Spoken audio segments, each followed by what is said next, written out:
Hey, this is GVM, and this will be my review of the Gundam Ground Type Parachute Pack and the Gundam Slave Wraith Parachute Pack from KK Model.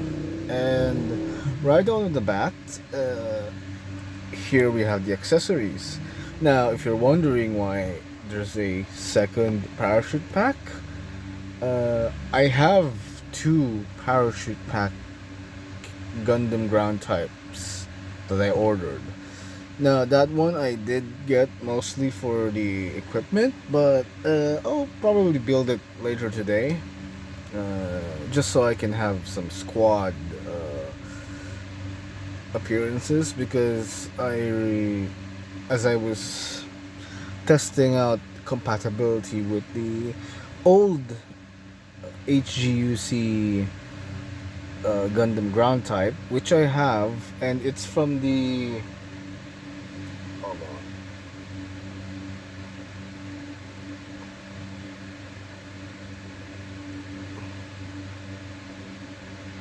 It's from the Gundam Ground War Set, which features two hover trucks, GM head, rail cannon or rail bazooka. It's a rail gun or something of similarity, and I'm just trying to figure out where the hover truck is. Ah, so I do have a spare runner of those parts. But here we do have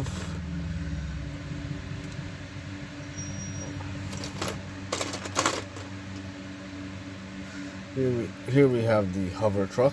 So this is not included. This is included with of another kit I know, which is P Bandai, the White Dingo.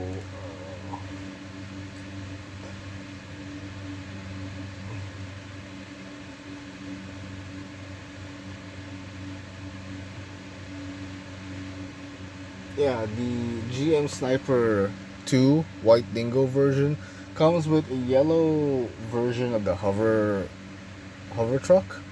So if you do want your own hover truck, if you have a 3D printer, I'm pretty sure you could find files for that. But the only way you could get them is, well, from what I can tell, the Gundam Ground War Set, which uses the old HGUC Gundam ground type, which is in the room with us.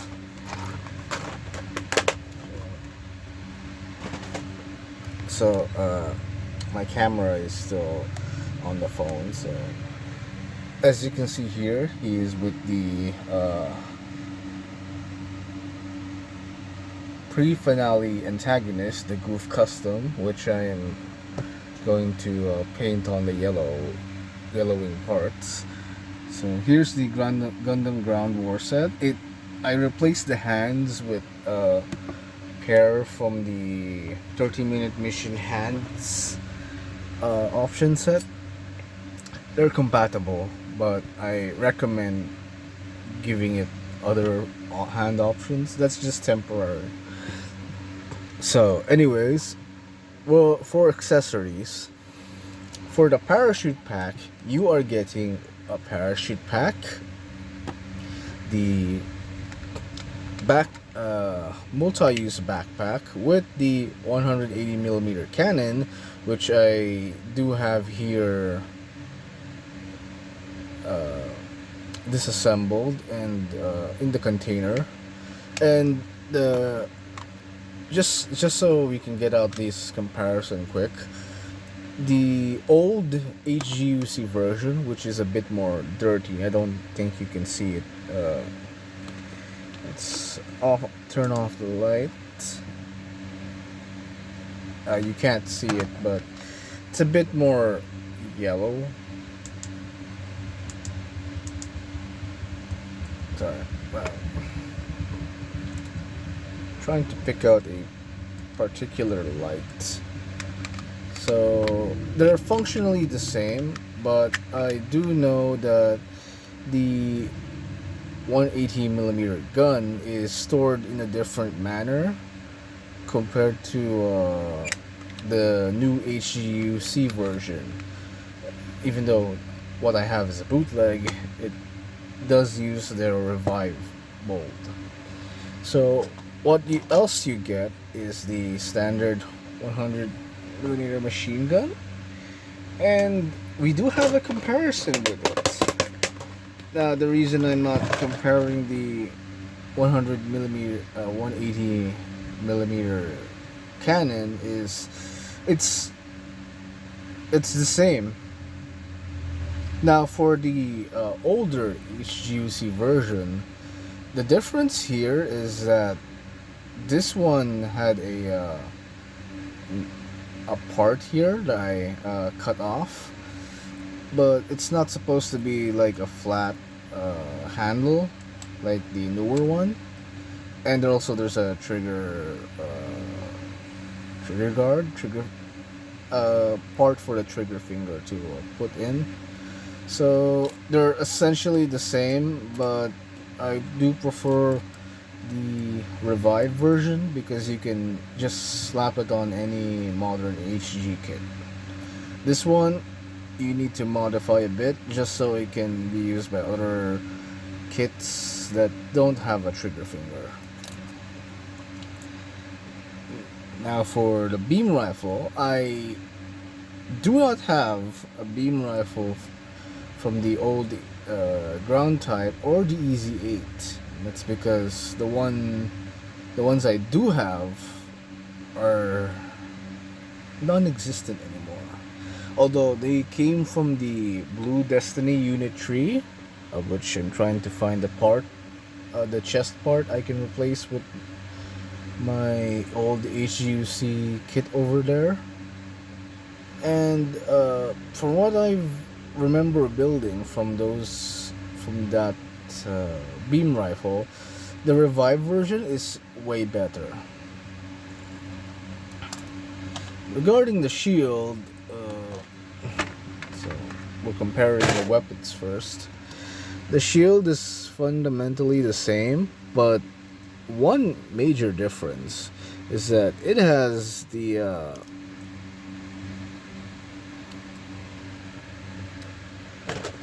trying to find the tweezer to help out here.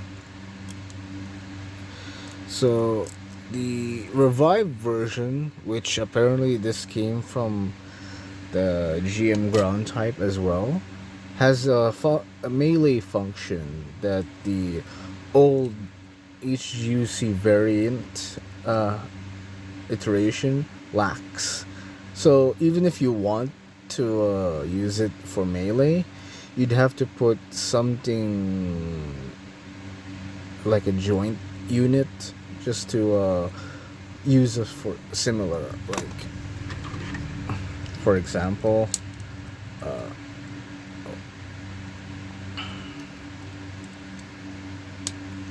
yeah, so it can do this, which the old HGUC can't.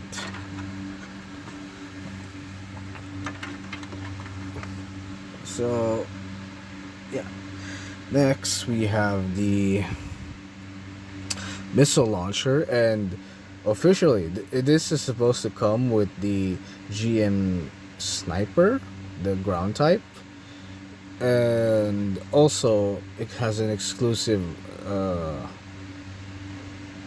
sniper rifle that so far is only exclusive to it, and I believe the other GM sniper P Bandai kits. Now this weapon comes from the GM ground type. Now I could not get that, it's still unavailable, and the ones that I do find on Shopee are a bit too pricey for my taste. Like, it was cheaper getting 3 ground types. So I'm just gonna wait for the GM Slave Wraith to have a good copy arrive here in the Philippines. So this is basically a net launcher, but you can sort of headcanon it as a javelin or a stinger. And here we have the bazooka or hyper bazooka. I think that's interchangeable with Earth Federation bazookas. And it has a removable magazine or clip ammo. And something that the parachute pack has, it comes with a GM head. Now they do have the ground bore sets version of the GM head, and this one is supposed to be more compatible with the look from the old HG quotation marks there kit from, I believe, the 90s. So yeah, the revived version is way better because at least it has a green visor, while the HGUC version has a sort of yellow transparent color. Not that great. And for the slave Wraith, it comes with its own dedicated attachment point for the backpack, parachute pack, for its own backpack. Now, it's fundamentally the same as the parachute pack unit. It's just a different connection point, but you do get a similar connection point with the ground type. It latches onto the backpack. I'll show them in a little bit. And here are the accessories for the slave Wraith. And as you can see, it's missing the missile launcher and the net launcher. So yeah, in terms of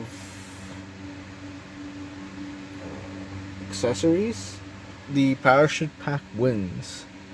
Now, from what I know of the GM slave Wraith promotional pictures, it's essentially the same weapon loadout with the parachute pack than the slave Wraith. The only one that so far I can confirm the upcoming GM slave Wraith lacks is the beam rifle. Everything else it has. And so I'm going to show a bit of the articulation. I am on a time limit on my phone space here, so the arms go that far, and has a dual arm bend. The hands on our ball joint. Though be careful, because I don't know if it's just my copies, but my ground type's hands do pop off the socket of the hand connection, but it's okay. You can put them back easily.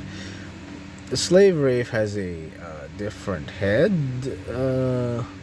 You do get the original ground type head that you can rebuild the Gundam ground type's original head with it. This is just the main head.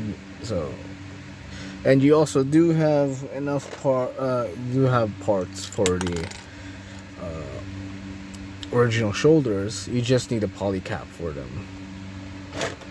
So, articulation on the leg, you just have to be careful. There is a bit of looseness with the rectangular polycaps. So for the feet, there's some bit of, it's a bit loose at times, although that might just be how I pose my kits. The backpack, as you can see here, I have the connection point for the attachment point for the bazooka, and there should be a cover here, but I accidentally lost it in the midst of removing it. So yeah, not really an issue for me, but this is how the parachute pack uh, is put on, and yeah, it's basically this. Now, the Slave Wraith does not come with this backpack, unfortunately, but the GM Slave Wraith comes with that. So, if you want to slap on that on the Slave Wraith, go ahead. And for the normal parachute pack, you just slap it on like this. Yeah, it just make sure that it's not falling off immediately, and you're good to go. Parachute pack. No actual parachutes are included. I don't think any of the HG kits have those. It and what's nice about the old HGUC is that their proportions are nearly identical with the modern ones. That you can just okay, so there's a minor point here. You can just okay. So this backpack's a bit loose. You just attach it in the proper socket. It's the same. So you can have. That's actually why I haven't built the third ground type I have, because this was very funny to learn about. And with these hands, it can use the same weapons as the modern HGUC kits. Ground type, because these aren't Bandai ones.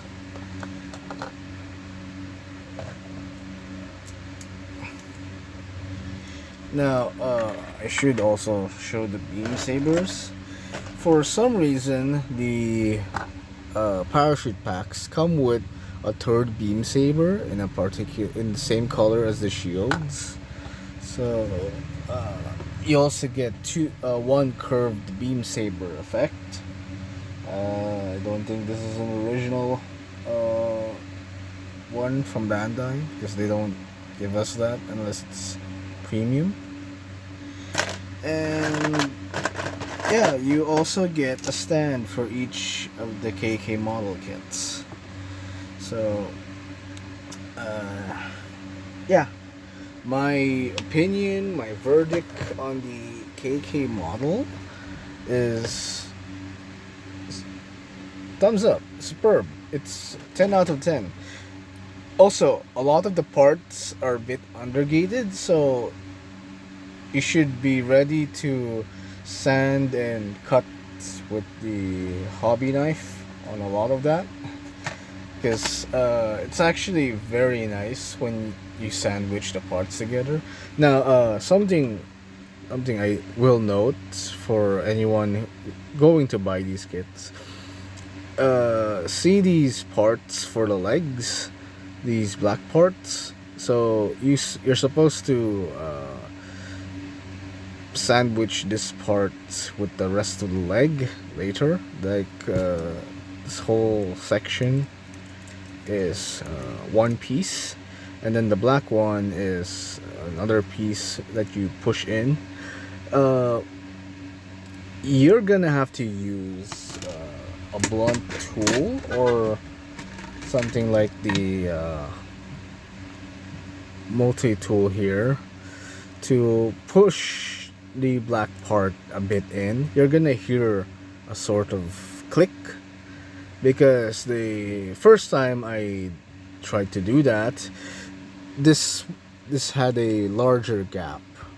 So yeah,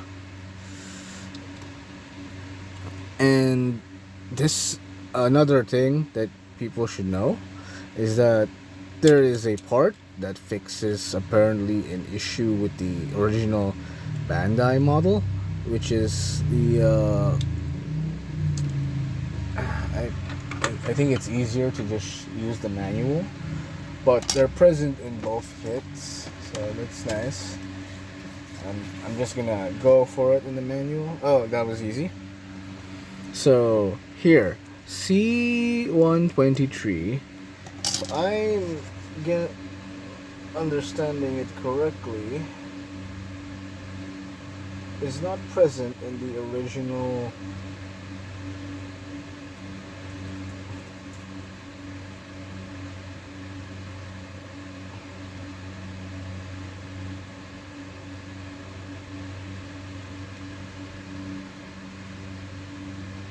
Yeah, so this is something original in the bootleg brand. This fixes an apparent issue with the kit, the original Bandai kit. And it's the same with C124. So, yeah, stable. It made the kit stable. Also, something you should be very careful, I guess we'll also use the manual, is the not polycap parts for the arm socket. They're a bit hard to put in. You should be very careful not to get your the shoulder socket, which are ball joints, broken just trying to get them in here. So while these parts do have a polycap variant in the kit, they are not used. Instead, we have full plastic part. Now, that's also the same with the Bandai kit. I believe I am checking it online just to see if I'm correct. And yes, I am correct on that part. So, yeah. This was GVM. Apologize that you did not see me putting any of the weapons on, but I'm on a time limited crunch here, and I wanted more to emphasize on the differences of the kits. One last thing, you get an additional V-fin, which has no safety nubs on the end parts, so that's a nice bonus. Same with this kit, actually. So this was GVM signing off.